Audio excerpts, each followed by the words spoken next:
युवराज बनाने में बड़ी अभी तक व्यस्तता रही, अपनी महारानियों के समीप नहीं जा सका। ये समाचार चलकर अपनी सबसे अधिक प्रिय रानी कैकेयी को बताना चाहिए।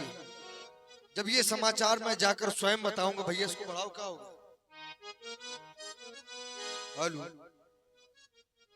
महारानी प्रसन्नता से झूम उठेंगी। चलना चाहिए महारानी के भवन की।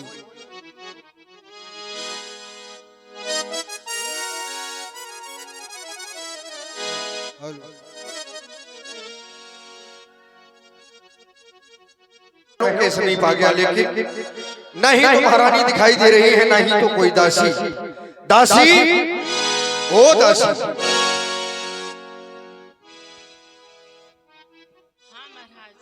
अरे महारानी कैकेयी इस समय कहाँ पर है? वो तो कोप भवन में है। क्या? महारानी कैकेयी कोप भवन में? तुम जा सकती हो। दासी के द्वारा अवगत हुआ कि महारानी कैकेयी कोप भवन में है। आखिर ऐसी कौन सी बात हो गई हमारी अयोध्या में कि आखिर महारानी कैकेयी को कोप भवन में जाने की आवश्यकता पड़ गई? क्या करूं, महारानी के समीप ना जाऊं? नहीं, ये तो और भी अनुचित होगा, क्योंकि महारानी का पति होने के साथ साथ अयोध्या का राजा हूं और हमारी प्रजा में इस प्रकार से कोई कष्ट तो हुई है, हम कैसे देख सकते हैं। लेकिन आज यह राजा दशरथ आगे की ओर बढ़ता है तो पैर आगे के बढ़ने के लिए ये डगमगा रहे हैं मेरे पैर, मानो कि ये आभास करा रहे हो कि राजा दशरथ ठहर जाओ, अब आगे की ओर बढ़ना नहीं है। ये चलते हैं सच्चे वीर, मगर ये झूठे दाव नहीं चलते। ये दशरथ तो चलता है, लेकिन दशरथ के पांव नहीं चलते। कारण क्या है? महारानी कैकेयी कोप भवन में क्यों है, ये तो जब ही पता चलेगा जब महारानी के समीप जाऊंगा। कोप भवन की ओर चलना चाहिए। ओह, देख रहा हूं सभै नरेश प्रिया पह गयो, देख दशा दुख दारुणे भयो। भूमि शयने पटु मोट पुराना, दिए डारे तन भूषण नाना। आज हमारी महारानी कैकेयी कोप भवन की भूमि पर ही शयन कर रही है। इन रेशमी मखमली वस्त्रों का परित्याग कर दिया, मैले कुचले वस्त्र धारण किए हुए कोप भवन में बैठी हैं। जब भी हम इनके समीप आया करते थे, महारानी कंचन थाल में आरती सजाकर हमारा स्वागत किया करती थी, लेकिन आज लगता है महारानी हमसे रुष्ट है। जाई निकटीन पो कह मृदुबानी, प्राण प्रिया के ही हे तो रिसानी। महारानी हमसे रुष्ट है, लेकिन रुष्ट किस बात से है ये हमें अभी तक पता नहीं है। क्यों ना हो, महारानी से ही चलकर पूछ लेना चाहिए। हे गजगामनी, हे फिटबैनी, कोयल की तरह मीठा बोलने वाली हमारी महारानी कैकेयी इस प्रकार से रूठी हो, कारण क्या है? महारानी जैसे ही महारानी को स्पर्श कर रहे हैं, महारानी नागिन की तरह फुंकार मार रही है। इतना क्रोध हमने तुम्हारा कभी नहीं देखा। महारानी, आखिर बात क्या है? उठो। इस प्रकार से नाराज हो, ये तुम्हारा बेस देखकर हमें बड़ा कष्ट हो रहा है। जब भी हम तुम्हारे समीप आया करते थे, प्रसन्नता से खिलता रहता था तुम्हारा यह मुखारबिंद, लेकिन इस प्रकार से रूठी हो।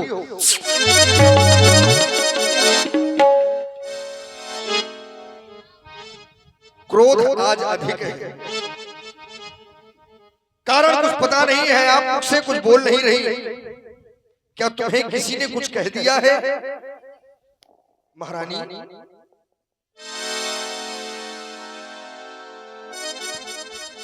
आज क्रोध की सीमा अधिक है। ये रूप हम तुम्हारा जीवन में पहली बार देख रहे हैं महारानी। आखिर यदि हमसे कोई भूल हो गई हो जाने अनजाने में, तो हमसे कहो, या फिर किसी ने तुम्हें कुछ कह दिया हो, या किसी के ऊपर तुम्हारी यह दृष्टि बिगड़ गई हो, तो हमसे कहो महारानी। क्यों रूठी, क्यों रूठी रानी मेरी महारानी, तू मुझसे प्यार है ओ रानी, तू मुझसे प्यार है।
जिसने तुम्हारा अनुचित करने की चेष्टा की हो, किसके दो शीश हो गए जिसने तुम्हारे ऊपर कुदृष्टि डाली है महारानी।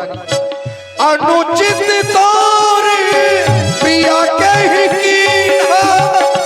ही दुई सिर के ही जमुचारी, और मुझे तुमसे प्यारा और न कोई, तुमसे प्यार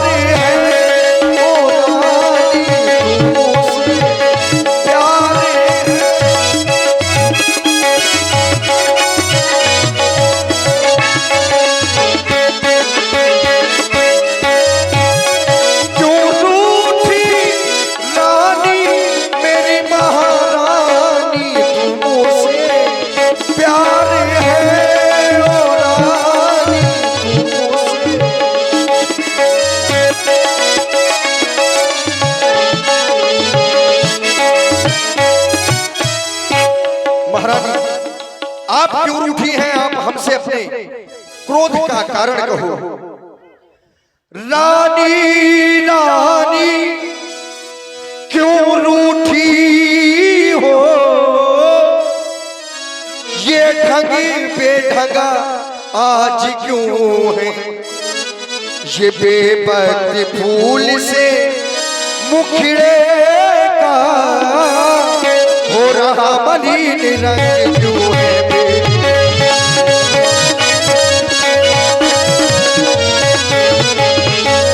जिन आँखों ने हो ये त्रास दिया, वो आँखें फुड़वा दूंगा मैं, जो जिभ्या कड़वा बोली हो वो जिभ्या कटवा दूंगा।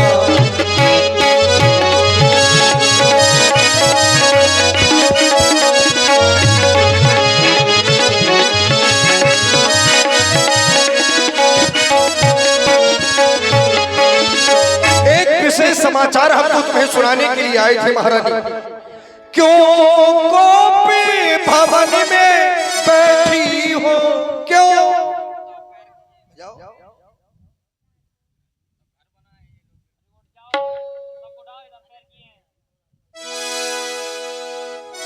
अरे नहीं सो तुम, कोई क्यों गोपी भवन में बैठी हो,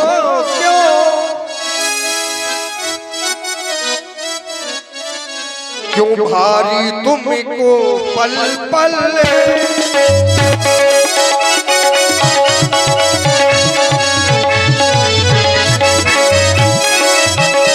जो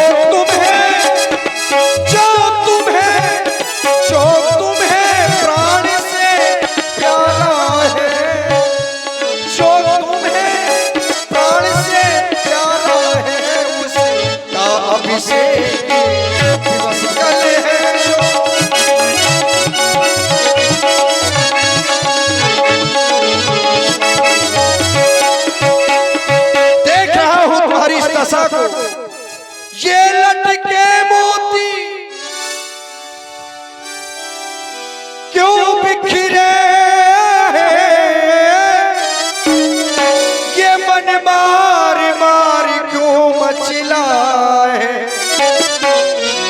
पड़ गई मांग क्या उलझन में, काकुल का रंग बदलता है।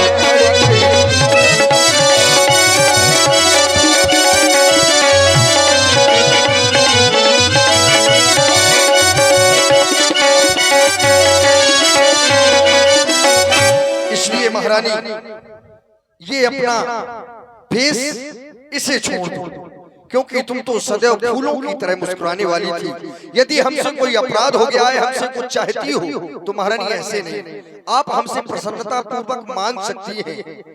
उठो 16 अब श्रृंगार करो, क्यों धूल दूषित हो रानी। क्या संकट है, क्या इच्छा है, बोलो कुछ तो मांगो रानी।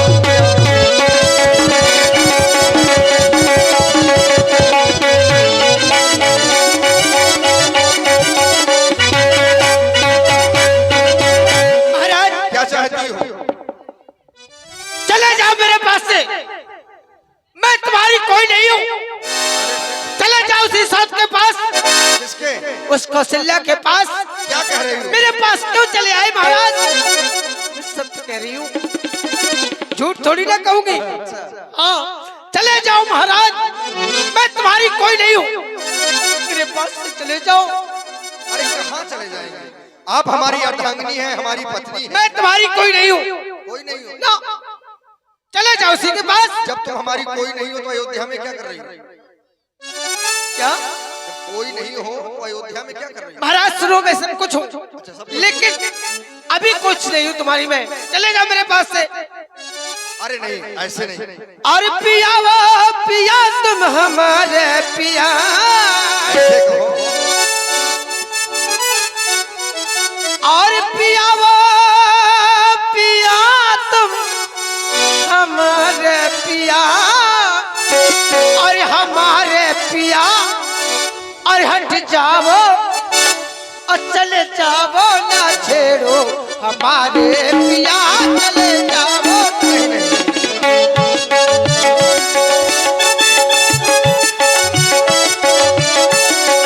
पिया वो पिया तुम हमारे पिया, पिया वो पिया तुम हमारे पिया, हमारे पिया, हट जाओ चले जाओ, ना छेड़ो हमारे पिया, चले जाओ ना छेड़ो हमारे पिया।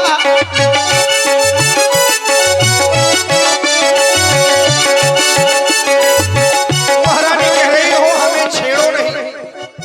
जब तक हम तुम्हारे दिल से दुख का कारण नहीं पूछ लेंगे, हम कहीं नहीं जाएंगे।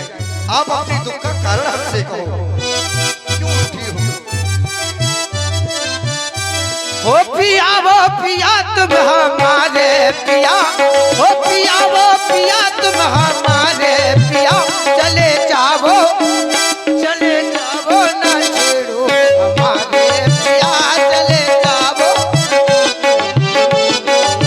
और करी सौतन संग प्रीति अब मोह से अनदी, हाँ हो करी सौतन संग प्रीति अब मोह से अनदी, हाँ मोह से अनदी।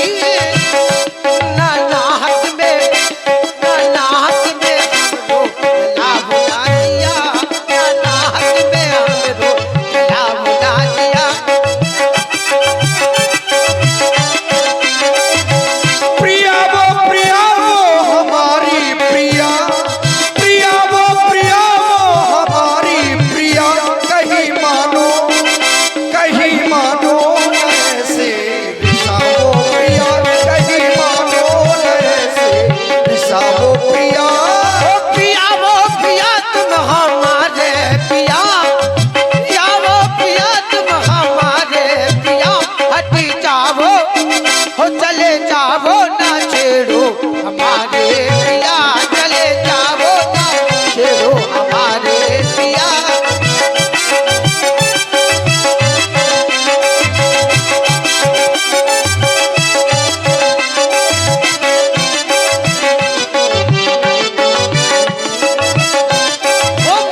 क्रोध में बोल रही हो शब्दों को, अच्छा नहीं लग रहा है। महारानी, तुम कह रही हो कि तुम हमारे साथ पक्षपात कर रहे हो। आज अपनी बड़ी बहन कौशल्या को तुम सौत बता रही हो। जी महाराज। आखिर मैंने तुम्हारे साथ ऐसा कौन सा दुर्व्यवहार कर दिया कि तुम्हारे हृदय में तुम्हारी बहनों को लेकर इतनी द्वेष भावना उत्पन्न हो रही है, हमसे ऐसे कटु शब्द कह रही हो। महारानी सुनो महाराज, और मैं कौन तुम्हारी अब होती हो, क्यों मुझे सताने आए हो, मन में रखते हो स्वार्थ भाव, बातों से मना दे आए हो।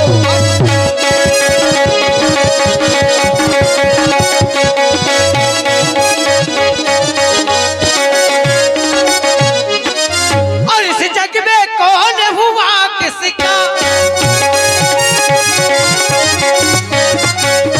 इस जग में कौन और हुआ किसका, क्या कह रही हो? ये सब मोह देखे की चाहते है वही तुम्हारी प्राण प्रिया है, वही तुम्हारी प्राण प्रिया, जिसो ये पूरी अपनायत है, वही तुम्हारी।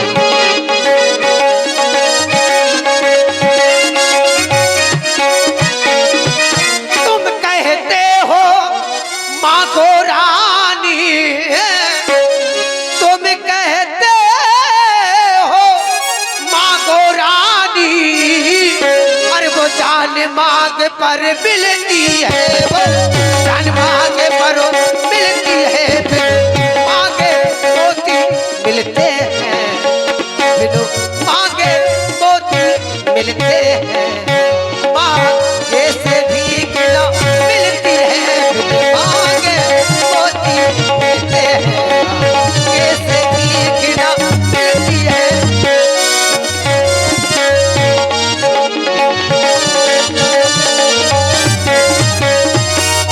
अच्छा जो मांगिए इस पर है, अच्छा जो मांगिए शीश पर है, देखिए मांग क्या देती है, ये मांग क्या देती है, बिखरे बालों को मांगे सदा, बिखरे बालों को मांगे सदा, हाथों से भरवा देती है, बिखरे बालों को।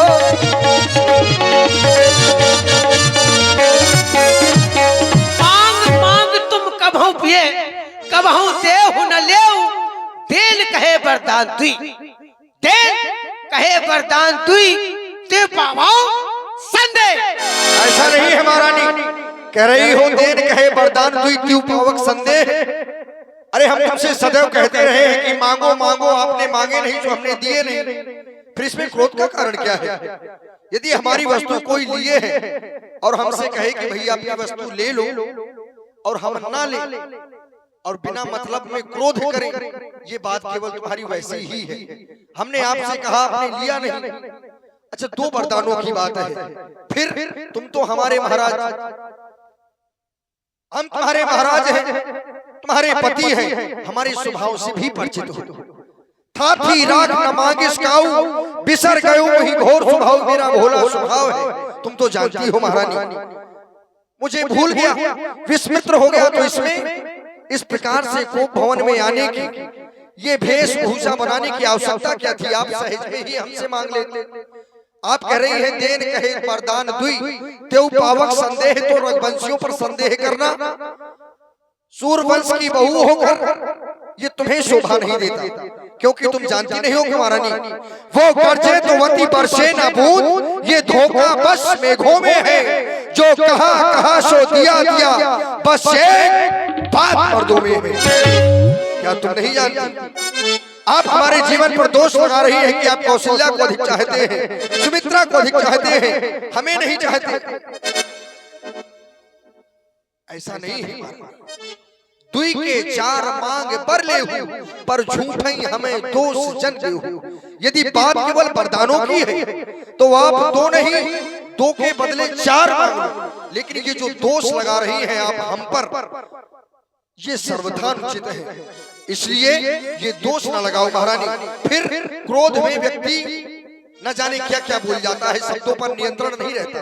आप इस समय क्रोध में हैं और फिर क्रोध में विशेष नारी के लिए तो स्वभाव ही बता दिया गया है कि नारी सहज जड़, चाहे जितनी विद्वान हो वो सहज में ही अज्ञ होती है। और फिर क्रोध में क्या कह रही हो कि बिन मांगे मोती मिलते हैं। इस संसार में जिसे बिना मांगे मोती मिल जाएंगे, भीख मांगने की आवश्यकता उसको नहीं पड़ेगी। जिसे बिना मांगे मोती मिले फिर भीख कौन मांगे महारानी। इसलिए ये सब बेकार की बातें हैं तुम्हारी। अपने वरदान मांगो, यदि दो वरदानों की बात है तो दो के बदले चाहे जितने मांग लो महारानी।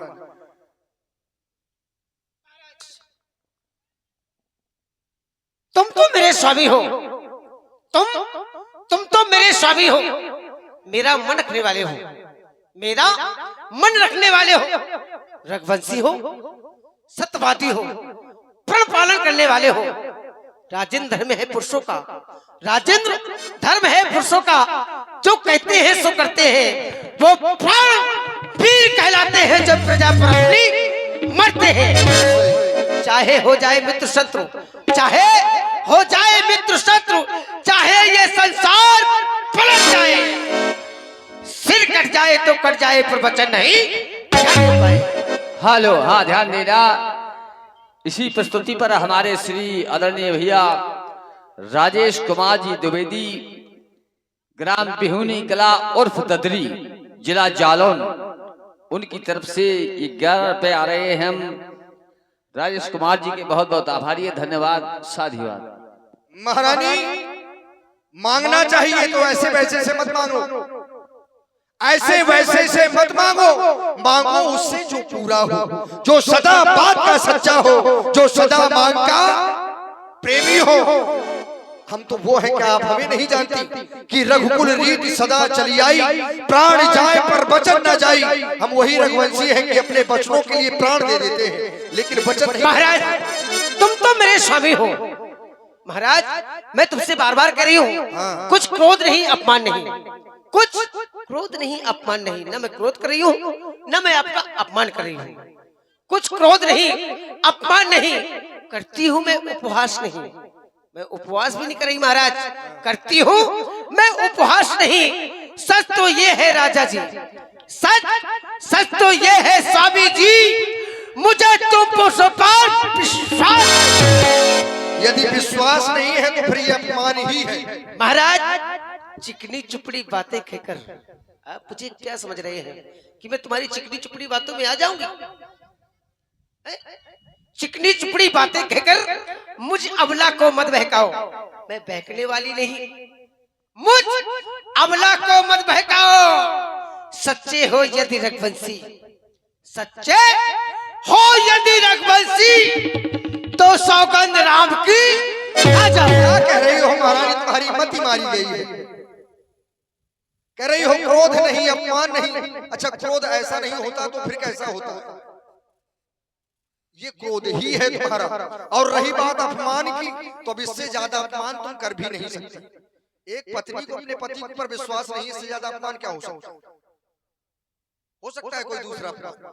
तो देखो अपमान आप अपनी दृष्टि में भले ही ना करें, लेकिन हमारी दृष्टि में ये अपमान ही है।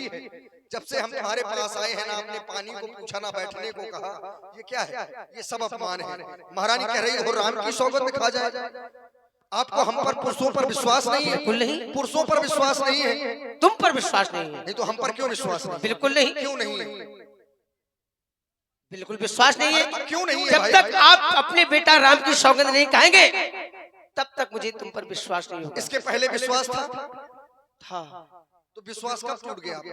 अभी से टूटा है। कब टूटा?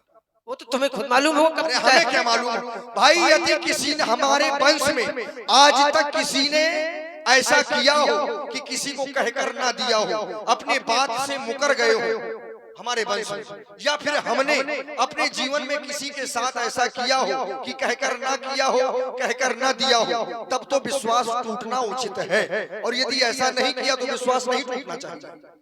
फिर आपका विश्वास कैसे टूट गया? विश्वास तो टूट ही गया महाराज। क्यों टूट गया भाई? मैं बता रही हूँ क्यों टूट गया। बताओ। तुम कह रहे हो आज तक तुमने कुछ मुझसे मांगा नहीं। मैंने आपसे मांगा नहीं था, आपको याद नहीं है? नहीं, आपने हमसे मांगा था, अब याद आ रहा है। आपने हमसे मांगे थे, हमने आपसे पहले कहे, और ये बात आप ही हमें कह रहे हैं कि मांग मांग तुम कहो प्रिय, कबहु न लेऊ न देऊ। हम आपसे सदैव कहते रहे हैं कि मांगो मांगो, मांग मांग, यानी कईयों बार हम आपसे कहते रहे कि ले लो, जैसे आज कह रहे हैं कि ले लो, और तुम नहीं लेती रही। लेकिन दिया नहीं आपने। अरे तो जब आप लेंगे नहीं तो हम क्या देंगे? मैं लेना चाहती थी महाराज, आपने खुद नहीं दिया। इसमें दोष हमारा है। याद करो, क्या? कभी मैंने आपसे कुछ मांगा था? हाँ, आपने मांगा था, लेकिन कहाँ मांगा था मुझे याद नहीं। याद नहीं है? बहुत भुलक्कड़ हो आप। 2 वरदान तो मैंने आपको देने के लिए कहे थे, लेकिन आप बताओ आपने कहाँ मांगे थे? मैंने तुमसे 2 वरदान मांगे थे महाराज। एक बार आप शिकार खेलने गए थे। बताओ। शिकार खेलने गए थे महाराज। आप शिकार खेलते समय आपने तरकस से बाण निकाला। फिर वो बाण की नोक आपकी उंगली में चुभ गई। नहीं, उंगली में कैसे चुभ सकती है? तरकस में बाण कैसा होता है? तरकस पीठ में होता है और बाण के पीछे वाला हिस्सा ये ऊपर होता है। जब बाण निकाला जाएगा तो नोक उसकी कहाँ होगी? नीचे के ऊपर। तो उंगली में कैसे लगेगा बाण? अब ये तो तुम्हें मालूम है कैसे लगा था? तो आप बता रही है ना कि वरदान दिए थे, उंगली में बाण कैसे लग सकता है? तुम्हें याद नहीं है महाराज? नहीं, ये तो पता है कि 2 वरदान हमने कहे थे, है ना? लेकिन ये बाण वाली बात ठीक नहीं है। और याद करो। और एक वरदान और है। नहीं, इसी को पहले ठीक करो। यही तो ठीक है। क्या क्या इसको ठीक करूं महाराज? नहीं, उंगली में बाण कैसे लग चुभा था? कैसे चुभा? और तुम्हें दर्द हुआ? संध्या टाइम आपको दर्द के बारे में नींद नहीं आ रही थी। ठीक है, फिर दूसरा बताओ। दूसरा वरदान देवासुर संग्राम का है महाराज। अच्छा, आप युद्ध करने गए थे देवासुर संग्राम में। आपके रथ की पहिए की कील निकल गई थी। मैं आपके साथ गई थी महाराज, आपकी सारथी बनकर। जब पहिए की कील निकलने लगी, कील निकल गई, पहिया निकलने लगा महाराज, तो मैंने अपनी उंगली लगा दी। उसमें आप भिजे हुए।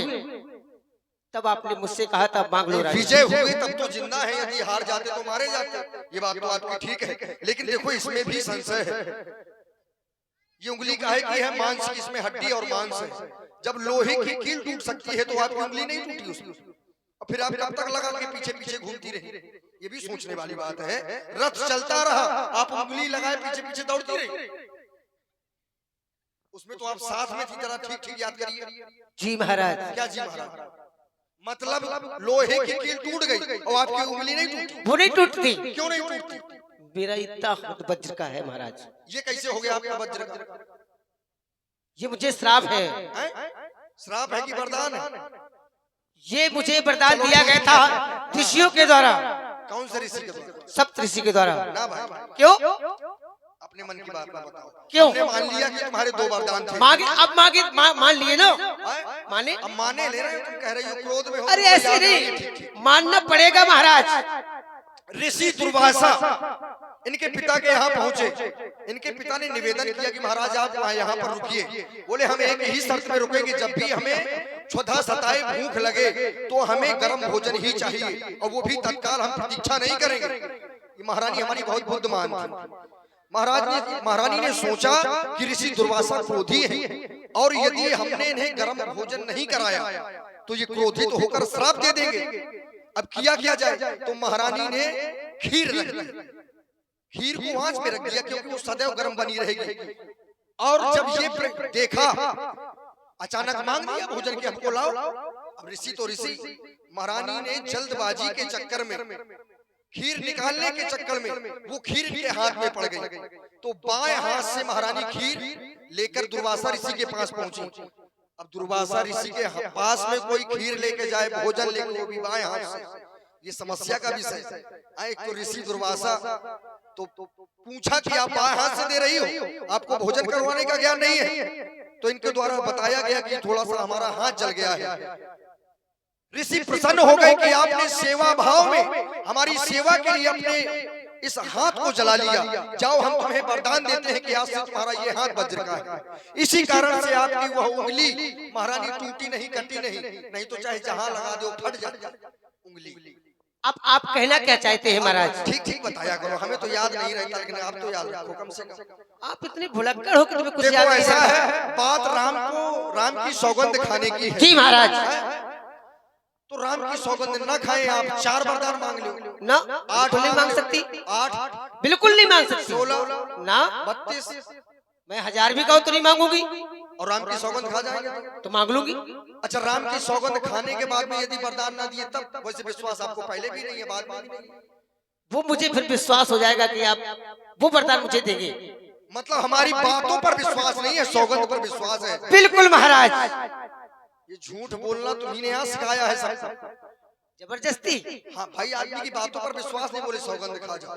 अब आदमी बात बात में सौगंध खाते हैं, जबकि नहीं खाना चाहिए।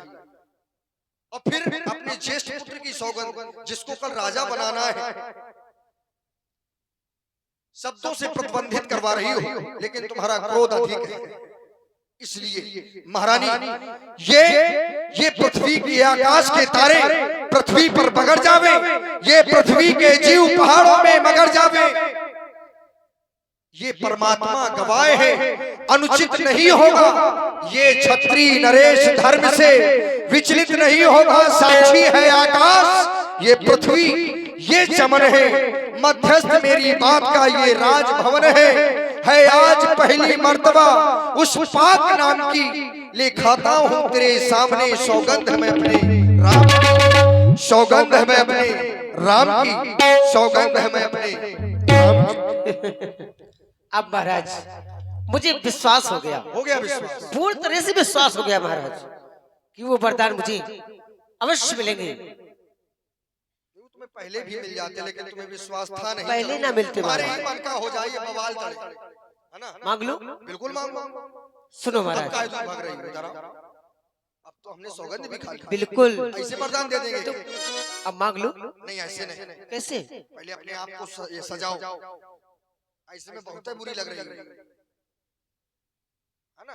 ये देखो क्या दशा कर दी तुमने अपनी। सब बेमतलब। महाराज हाँ, मुझे वरदान मांग लीजिए। ज्यादा जल्दी बिल्कुल। मांगो। सुनो महाराज। और लो सुनो प्राणपत,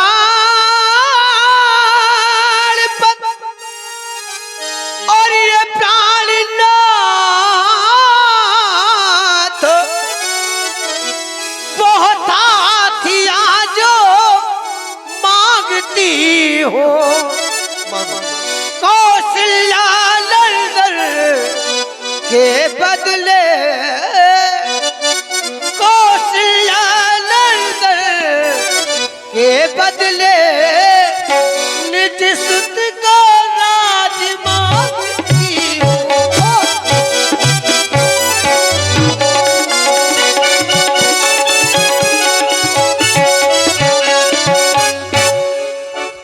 मैं अपने बस पुत्र भरत के लिए इस अयोध्या का राज चाहती हूँ महाराज। इस संसार में सौतेला भी कोई होता है, ये आज तुमने बता दिया महारानी। हमारे हृदय में कोई ऐसी दुर्भावना नहीं थी। हमारे लिए तुमको चारों पुत्र बराबर है, और तुम भी राम को अधिक स्नेह करती थी। आपने ये सोचा कि मेरे पुत्र भरत को राजा नहीं बना रहे, राम को राजा, अपना और पराया तुमने सोच लिया। यही तो तुम्हारी दुर्बुद्धि है। लेकिन मैंने ऐसा नहीं सोचा था। जानती हूँ मैंने क्या सोचा था? मैं बड़ छोट विचार कर करत रहा हूँ नटनीति। हमारे वंश की तो यह रीति है। वो रीत क्या है कि ज्येष्ठ स्वामी सेवक लघु भाई, यह दिनकर कुल रीत सुहाई। हमारे वंश में जो बड़ा होता है वो राजा होता है, जो छोटा होता है सेवा करता है। ये हमारे वंश की रीत है। अब तुम उस रीत को बदलना चाहती हो कि छोटा राजा बने और बड़ा सेवा करे, और यही आज हो रहा है। यही हो रहा है। जो छोटा है वो सेवा करने नहीं चाहता। बड़े का कोई सम्मान नहीं है, लेकिन तुम ऐसा नहीं चाहती हो तो नहीं होगा, नहीं होगा। जैसे हमारे लिए राम है वैसे हमारे लिए भरत है। राम ना राजा बन जाए, भरत बन जाएगा, हमें कोई समस्या नहीं है। हमने पहला वरदान तुम्हें दिया और दूसरा मांग लो। दूसरा भी मांग। सुनो महाराज, दूसरा वर जो है मेरा, दूसरा वर जो है मेरा, तो सुनकर कंपित मत होना, सुनकर कंपित मत होना। छत्री नरेश कहलाते हो महाराज, छत्री नरेश कहलाते हो, तो सबसे विचलित मत होना। राजा जो राम हो रहा है, अब नहीं होगा, बिल्कुल नहीं होगा। राजा राजा जो राम हो रहा है वो राजा नहीं उदासी है, वो राजा नहीं उदासी है। कल से ही 14 वर्षों को तपसी बनकर नहीं महारानी नहीं, तापस वेश विशेष उदासी, 14 वर्ष राम वनवासी। मौन हो जा महारानी, मौन हो जा। माथे हाथ मूंद दो लोचनी, तनि धरि सोच लागी जनु सोचनी। कौने अवसर का भयो गयो नारी विश्वास, नारी के विश्वास में पड़ के हमने अपना जीवन ही नष्ट कर दिया। मोर मनोरथ सुर तरु फूला, मेरा मनोरथ रूपी कल्प वृक्ष वो फूलने भरने वाला था, लेकिन महारानी ने उस वृक्ष को समूल जड़ सहित ही उखाड़ फेंकने का प्रयास किया है। महारानी, आज तुम्हारे हृदय में कौन सी दुर्भावना ने जन्म ले लिया कि आज ऐसे कठोर शब्द हमसे कह रही हो? महारानी, क्या तुम नहीं जानती कि राम का कोई दोष नहीं है? राम को मैं 14 वर्षों के लिए तपस्वियों के भेष में कैसे भेज दूं? महारानी, राम केवल मेरा पुत्र नहीं है, ये तुम्हारे पति के प्राण है। जीवन मोर राम अधीना, मेरा जीवन राम के अधीन है। यदि राम मेरे नेत्रों से ओझल हो गया महारानी, तो मैं इस अयोध्या में जीवित नहीं रहूंगा। मैंने तुम्हारा पहला वरदान तुम्हें साहर्ष दे दिया महारानी, अपने दूसरे वरदान में ये सारी अयोध्या मांग लो, यहाँ तक कि मेरे प्राण आप मांग सकती है, लेकिन राम को 14 वर्षों के लिए बन महारानी नहीं। ये सर्वथा अनुचित तुमने सोचा है। भरत को राजा बना लो, लेकिन राम अयोध्या में ही बना रहे, इसमें तुम्हारा कुछ बिगड़ता नहीं है। मैं तो केवल छोटा और बड़ा देखकर ही ये निर्णय ले लिया था कि अयोध्या का राजा राम को बना दूंगा, लेकिन महारानी, इस बात को तुमने अपने हृदय में लेकर इतनी बड़ी दुर्भावना को जन्म दे दिया कि आज राम को शत्रु के समान देख रही हो, राम को बन जाने के लिए कह रही हो। महारानी, अरे पुत्र एक हो या 4, माता पिता को तो सभी समान होते हैं, लेकिन तुम्हारे लिए भरत और राम में अंतर है। महारानी, अपने दूसरे वरदान को बदल दो। सब पुत्र पिता को है समान,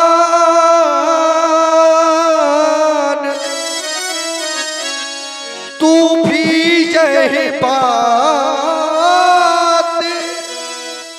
जानती है।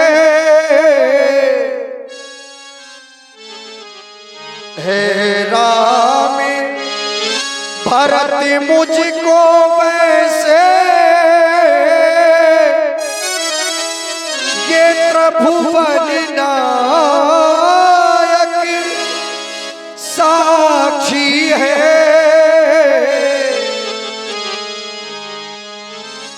पहला वर तूने मांगा है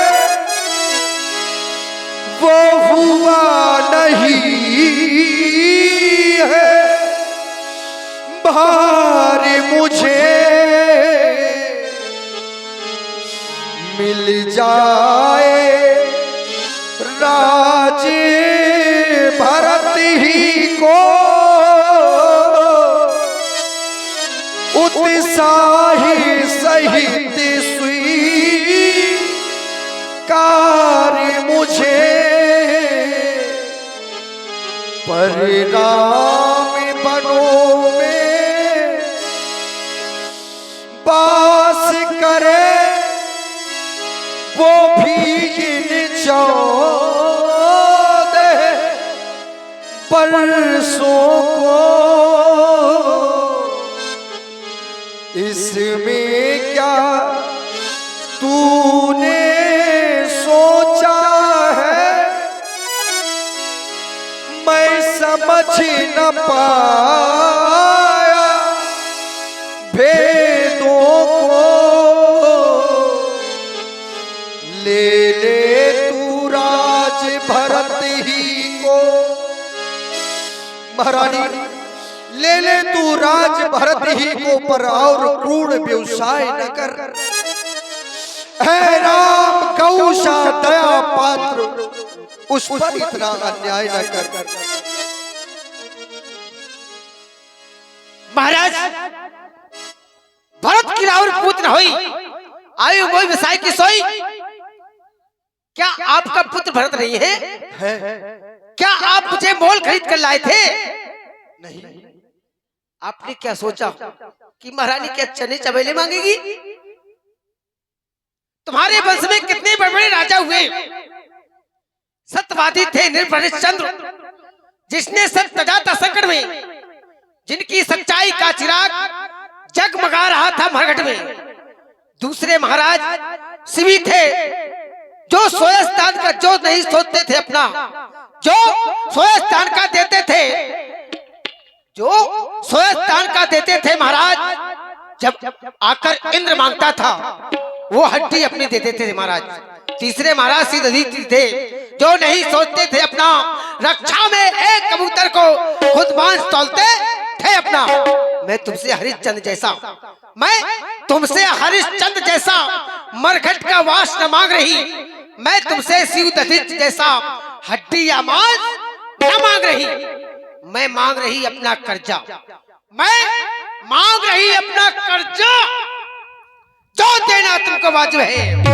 तुम हरिश्चंद्र के कुल के हो तो दे दो, यही मुनासिब है। महारानी मैं तुम्हें अवश्य दूंगा लेकिन आप मांगने वाली वस्तु मांगती। आपने तो मुझसे मेरे प्राण ही मांग लिए महारानी। क्या तुम नहीं जानती कह रही हो कि भरत तुम्हारा पुत्र नहीं है?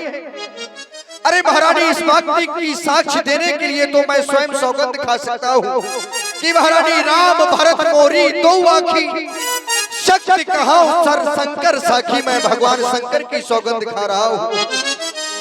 महारानी इस संसार में एक पत्नी के लिए उसका पति ही सब कुछ होता है, लेकिन ये तुम्हारा पति रानी रानी ये तेरा पति जो तेरा पूज्य देवता है इस समय पकड़कर पाँव तेरे बस इतनी भीख मांगता है।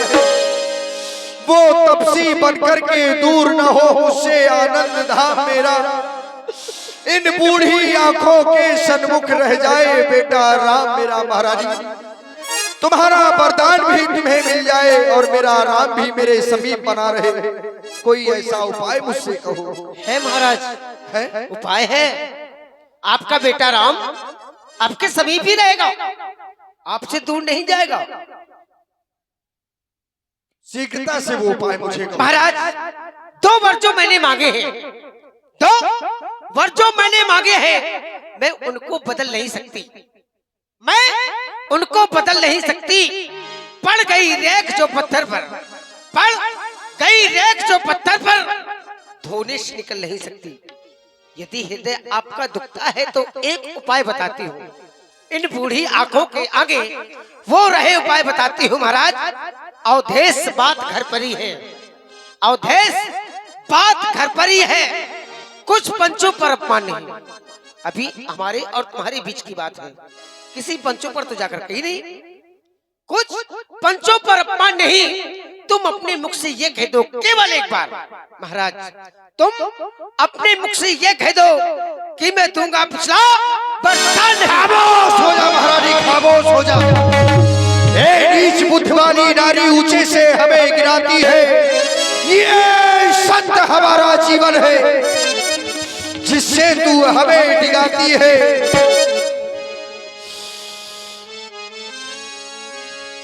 हम सूरवंश की चादर पर ये कालवा नहीं आने देंगे, ये सुनती है सर्वस्व दे देंगे पर वचन नहीं जाने देंगे। हम तुमसे ये कह दें कि हम वरदान नहीं देंगे, अपने प्राणों के मोह के कारण, अपने राम के मोह के कारण, अपने पूर्वजों की उस कीर्ति पताका पर धब्बा लगा दे महारानी, ऐसा हम अपने जीवित रहते कभी नहीं करेंगे। न जाने कौन सा समय आज मेरे जीवन में है, आज कैसा धर्म संकट है हे विधाता,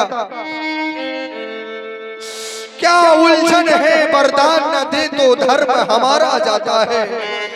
उस ओर राम बन जाता है, इस ओर प्राण सिधारा जाता है।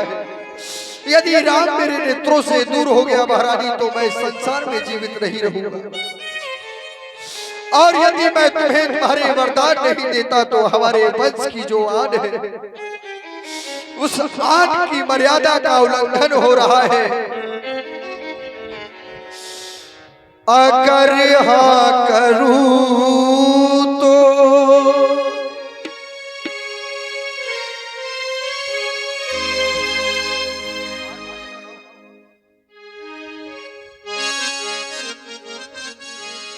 अगर हाँ करूं तो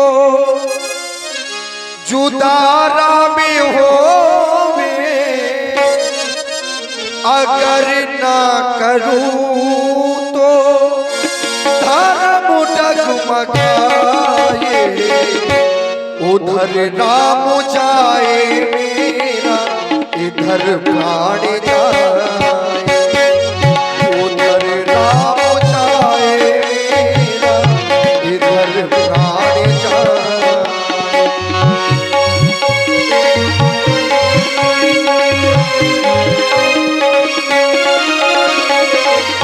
अगर हाँ करूं तो जुदारा में हो,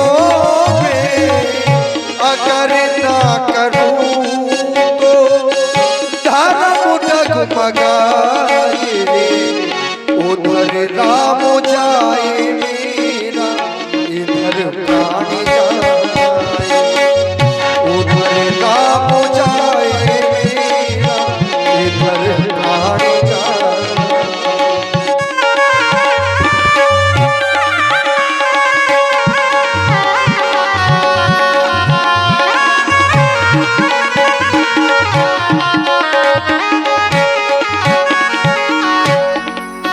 चित्त में चिंता हुई, चेतना हो गई,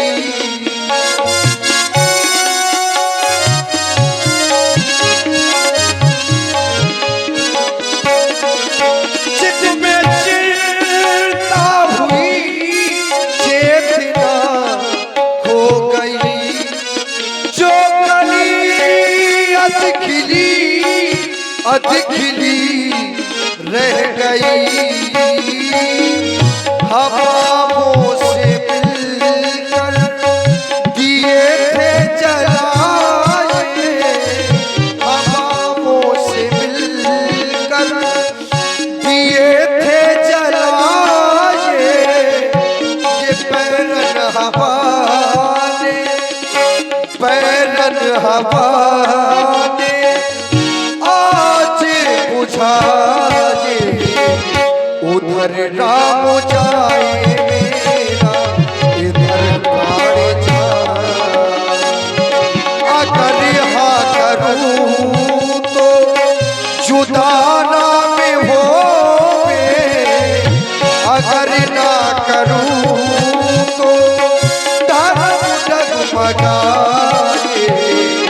उधर राम जाए मेरा, इधर प्राण जाए।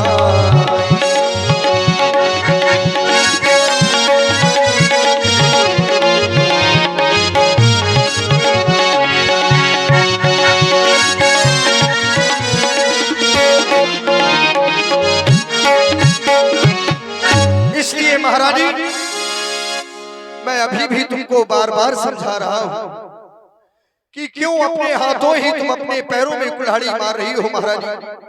रानी रानी तू आज नहीं है आपे में, लेकिन जिस दिन आपे में आएगी अपनी ही करनी पर रानी तू सिर धुन धुन कर पछताएगी।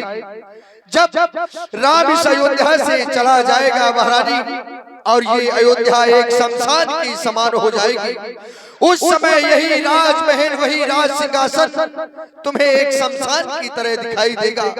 उस समय तुम्हें अपने इन वरदानों पर वो पश्चाताप होगा कि जिसका जीवन तुम्हारा जीवन ही नरक हो जाएगा। महारानी अपने दूसरे वरदान को बदल दो। महाराज होत प्रात मुनि बेस्तर तो जो न राम बन जाए। अगर प्रातः होते ही राम बन को नहीं गया तो मैं जहर खाकर अपने प्राण त्याग दूंगा। तुम ऐसा नहीं कर सकती, तुम्हें जहर खाने की आवश्यकता नहीं है। आखिर तुम्हारा अपराध क्या है? तुम क्यों मरो? अपराध तो मेरा है ना। मैं जानता हूं कि मेरा अपराध है और अपराध केवल इतना सा है कि मैं जो कीन तो ही बिन पूछे तेहते बड़े मनोरथ छूछे। मैंने ये सारा कार्य इस अयोध्या को अपने राम को युवराज बनाना है ऐसा अपने हृदय में सोचा और तुमसे नहीं पूछा, इस कार्य को करना चाहा। इसी कारण मेरा यह मनोरथ आज खाली रह गया। महारानी मरने की आवश्यकता तुम्हें नहीं है, अपराध मेरा है तो दंड मुझे मिलना चाहिए। बस रानी रानी आंचल पसार, ये कर्जा ले और दान भी ले, राज भी ले और वो ताज भी ले। ये ताज नहीं, वो ताज भी ले अयोध्या के राज सिंहासन का, वो ताज भी ले। रानी रानी आंचल पसार, कर्जा ले और दान भी ले, राज भी ले और ताज भी ले और इस राजा दशरथ के प्राण भी ले। राम राम राम रटे बिकल भुवाला, जन बिन पर के बिहंग बिहार। राजा दशरथ राम राम रटते हुए बेहोश हो जाते हैं और इधर द्वार भीर सेवक सचिव कहीं उदिती रवि देखी, जाग हुआ जहु नवधिपति कारण कवन विशेष। सुमंत जी, महाराज प्रतिदिन राज दरबार में समय से आ जाया करते थे, लेकिन आज ना जाने क्या कारण है कि महाराज अभी तक राज दरबार में नहीं आए। इसलिए सुमंत जी आप जाएं और महलों में पता लगाएं कि महाराज अभी तक राज दरबार में क्यों नहीं आए। क्यों नहीं? अवश्य हम महलों की ओर जा रहे हैं, क्योंकि महलों में हमारा आना जाना रहता है, इसीलिए वहां तक केवल हम ही जाते हैं। तुम यहीं पर हमारी राह देखना, हम आ रहे हैं। गए सुमंत्र तब रावण माही, देख भयावन जाति डिराही। महाराज के चरणों में मंत्री सुमंत का प्रणाम स्वीकार हो। महाराज के चरणों में मंत्री सुमंत का प्रणाम स्वीकार हो। श्री सुमंत जी महाराज जाओ, महलों की ओर जाओ, बेटा राम को शीघ्र लेकर आओ। कहना आपकी मछली मैया केकई ने आपको शीघ्र बुलाया है, जाओ। जो महाराज चले उस मंत्र राय रुख जानी, लखी कुचाल कीन कछुरानी।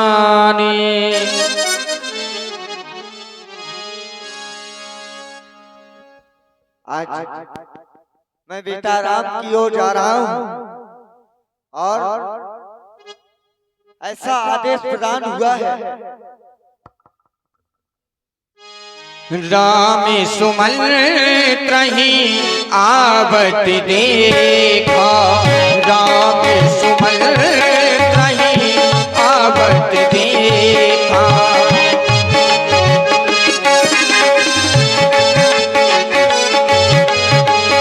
राम सुमन त्रही आवत देखा, आवत देखा। आदर की पिता समलेखा।